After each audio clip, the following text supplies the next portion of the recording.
നമസ്കാരം. ഞാൻ നിങ്ങളുടെ മുമ്പിൽ ഇൻട്രൊഡ്യൂസ് ചെയ്യാൻ പോകുന്നത് വളരെ ഫെമിലിയർ ആയിരിക്കുന്ന ബുക്കാണ്. ബുക്കിൻ്റെ നെയിമാണ് the story of my life. ഇത് ഹെലൻ കെല്ലറിൻ്റെ ഓട്ടോബയോഗ്രഫിയാണ്. ഹെലൻ കെല്ലർ തൻ്റെ ലൈഫ് ഹിസ്റ്ററി മൊത്തം ഈ ഒരു ബുക്കിലൂടെ റിവീൽ ചെയ്യുന്നുണ്ട്.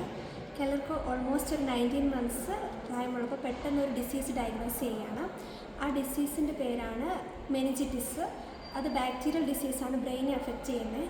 ഇതിൻ്റെ ഭാഗമായിട്ട് ഹെലൻ കെല്ലർ കംപ്ലീറ്റ്ലി ആയിട്ട് ഡെഫ് ആൻഡ് ബ്ലൈൻഡ് ആകുന്നു.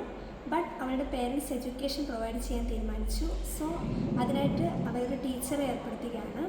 ആ ടീച്ചറുടെ നെയിമാണ് ആനി സുലിവൻ. ഈ ഒരു ടീച്ചറുടെ വരവോടുകൂടി വളരെയധികം ഡിസ്റ്റർബ്ഡും സ്ട്രെസ്ഡും ലോൺലിയും ഒക്കെ ആയിരുന്ന കെല്ലറുടെ ലൈഫിൽ പെട്ടെന്നൊരു ചേഞ്ചസ് വരികയാണ്. ടീച്ചർ ബ്രെയിൻ സിസ്റ്റമൊക്കെ യൂസ് ചെയ്തിട്ട് അവളെ എഡ്യൂക്കേറ്റഡ് ആക്കുന്നു. സോ അതിൻ്റെ റിസൾട്ടായിട്ടാണ് ഇന്ന് ലോകം അറിയപ്പെടുന്ന one of the best lecturer, motivational speaker, good American author, woman fighter, freedom fighter എന്നിങ്ങനെ വളരെയധികം നിലകളിൽ ഹെലൻ കെല്ലർ വളരെ പ്രശസ്തിയാണ്.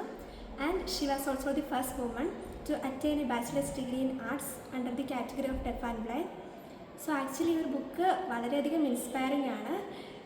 ഒരു ടീച്ചർക്ക് ഇവൻത്തെ ഒരു ഡിഫറെൻ്റ്ലി എബിൾഡായ സ്റ്റുഡൻസിൻ്റെ ലൈഫിൽ പോലും കൊണ്ടുവരാൻ പറ്റുന്ന മാറ്റങ്ങളും അതേപോലെ തന്നെ എഡ്യൂക്കേഷണൽ വാല്യൂസിൽ ഒരാളിൽ ഉണ്ടാക്കാൻ പറ്റുന്ന ചേഞ്ചസിനെ പറ്റിയും നമുക്ക് ഈ ഒരു ബുക്ക് വായിക്കുന്നതോടെ മനസ്സിലാക്കാൻ പറ്റും.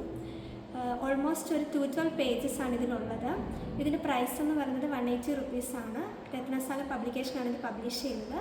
ലാംഗ്വേജ് എല്ലാം വളരെ സിമ്പിളാണ്. സോ എല്ലാവരും ഇത് വായിച്ച് നോക്കുക. Thank you.